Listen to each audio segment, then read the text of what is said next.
there, tappers. Welcome to batch 2 of secondary fermentation for batch 2. Yes. We also will be testing the carbonation in our batch 1 that are currently in bottles, as you could have seen in our last video. So, hope you enjoy. Any last words? Not really, no. Thank you. Alright, so first we're going to be trying our peach tea and seeing how the carbonation level is. Hopefully it doesn't explode like they tend to. Okay, alright, there's some carbonation A little in there. bit.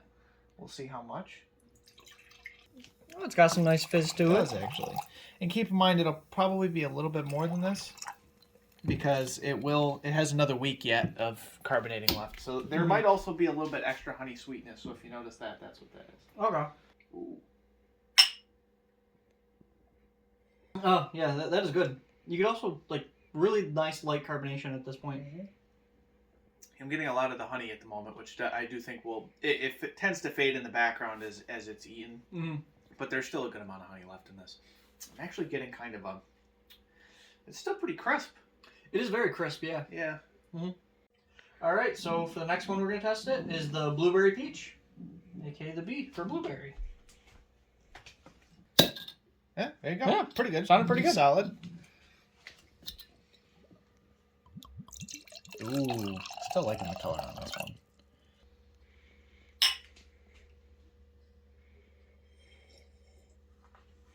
This is very tasty. Yeah, I'm noticing that there's a lot of yeast on the nose with this one. And lots of blueberry. I'm getting a lot of blueberry on this one. Yeah, blueberry's coming through really pretty strong. And so much so that we're not tasting the honey. I'm wondering if that's what it is, just because the peach is so subtle, and that's why we're not getting a lot of it. But this is really yummy. It is, yeah. Okay, so now we're going to be taking our second batch here and putting it through this Bruna bag, which was actually a recommendation from one of our fans. It's going to shorten our time from bucket to bucket here, and then we're going to take it and we're going to bottle it through into our Carboy here. So this is our watermelon. Ooh, it actually, so after stirring it a couple days ago, it really settled out pretty good. Good watermelon smell, definitely strong. It's definitely a strong one. That it is. All right, so we're going to start it out of the spigot, and then we're going to pour the rest in. We need to get like a gallon or so. You can see there's quite a bit of sludge at the bottom there. But now we're getting a lot of the liquid. Now we're getting the liquids. Yeah. Now, we're going to pour the rest in.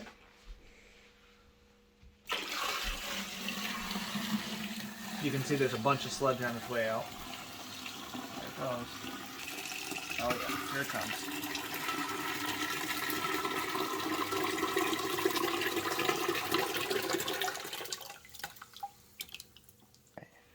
Tyler, I'm going to lift it up. You give it a good squeeze. All right, well. Corner came up a little fast.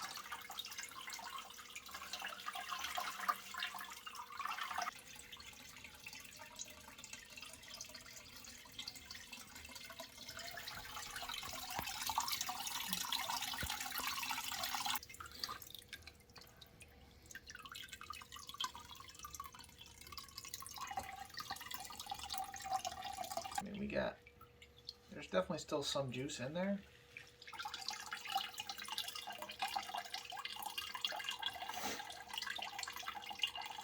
There's quite a bit of juice still in there.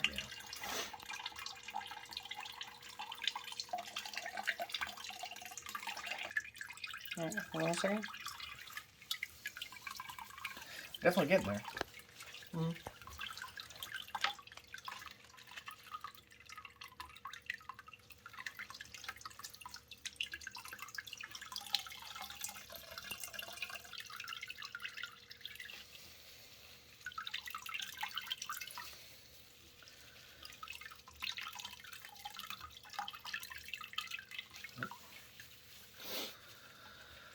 Alright, so now we're going to test our specific gravity with our hydrometer to see if we are close to 0. Well, that bodes well.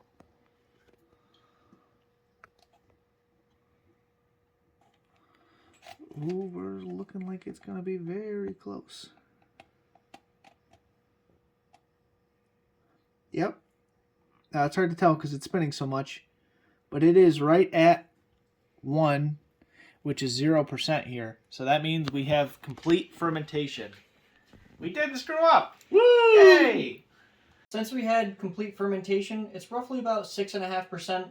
We're going to try a little bit of it. It's going to be very bitter or tart. It's going to have no sweetness whatsoever. A lot of yeast too. Yeah, it's going to be quite yeasty because nothing has quite settled out yet. But we want to get an idea of what we're working with. So we're going to give it a little taste. I'm really excited because there's a lot of good watermelon smell on it. So it honestly tastes like really, really like watermelon rind almost, because it's lacking that sweetness. Yeah, that is but true. Definitely a really good watermelon flavor. That is actually, I was a little worried about this because I know watermelon can be a really finicky flavor. This is good. It's 90, yeah. It's very, oh yeah. Oh, this is going to be really good. Yeah. Really good watermelon flavor on this. Yeah. All right, and now we're going to transfer it over to our Carboy.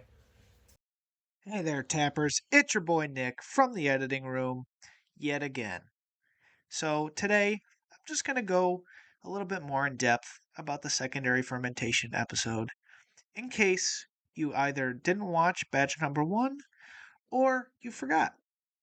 So the big thing is that we're settling out any yeast that's suspended or any other cloudy solids that are causing our cider to be cloudy instead of clear. This process takes about a month, and at the end of that month, we have a much clearer product as a result. Now, if you remember, earlier in the video, the carbonating bottles of cider from batch number 1 were actually a little cloudy. Now, this is because we activated the fermentation again, which causes just a little bit of cloudiness. But by the time most people try the cider, a lot of that cloudiness will settle out.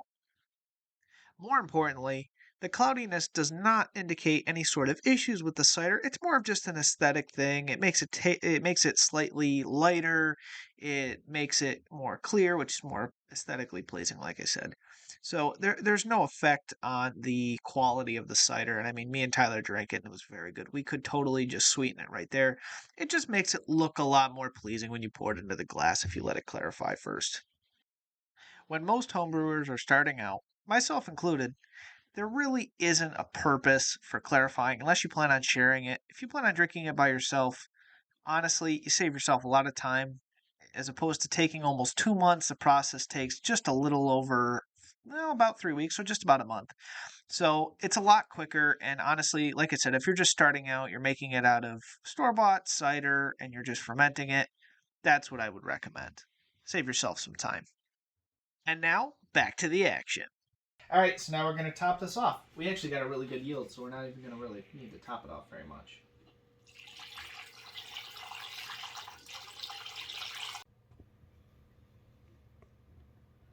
Watermelon. You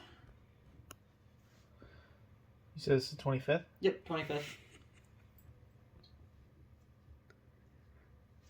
Alright, so this is the mango dragon fruit. Open it up. It's a lot clearer than the other one, I'd say. Yeah, I like the color on it. It's got like a sunrise color to it almost. Like it those really nice does have a nice sunrise color to it. Mm. Yeah. I wonder if that's the dragon fruit, because it's a very interesting smell that it's got to it. It does, yeah. Well, let's transfer it over there, sir. Alright. You can see where all the sludge layers are. Yeah, wow, the sludge. So this one, oh, there it goes. See, so it had the exact same thing that the other one did. Yep. Alright, dump it in. Mm-hmm.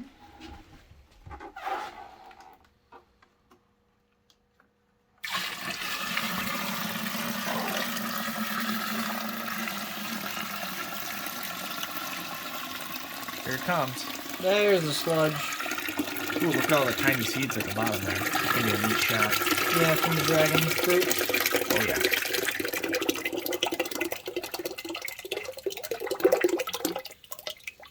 Pull it up. Oh, it's nothing left in there. Yeah, there's a little bit, but it's fine. Time to test the hydrometer of dragon fruit mango. To me, it's looking like it's about at 0% again. 100%. Excellent. Yeah, let's give it a taste. See what it's. That needs a lot of sugar. Yeah. It has potential though. Thinking there's a lot of dragon fruit. I think we're right. Mm-hmm. It's me again, back from the studio.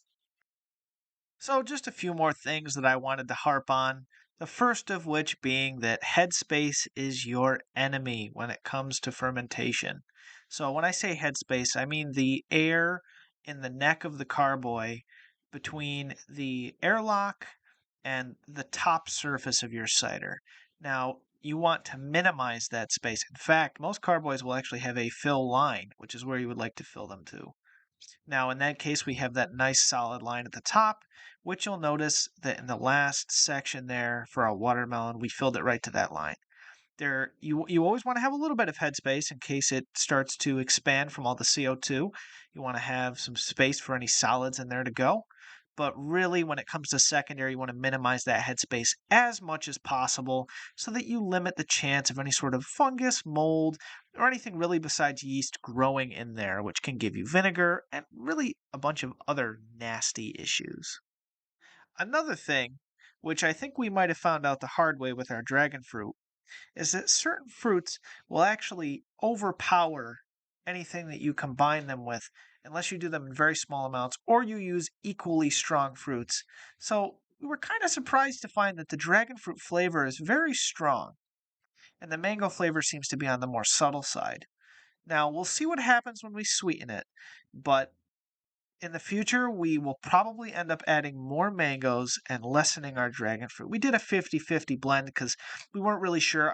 I like to use fruit charts from a piece of literature that I have, but obviously they kind of stick to the more traditional cider fruits. They don't really touch on the tropical fruits like the mangoes and the dragon fruit. So we kind of had to wing it there. Follow us on social media at Tap That Cider Brew Co. And now, back to the video. Time to top her off. A fancy N. That's it. Okay. Dragon fruit 9-2522. Alright, and now we cap it.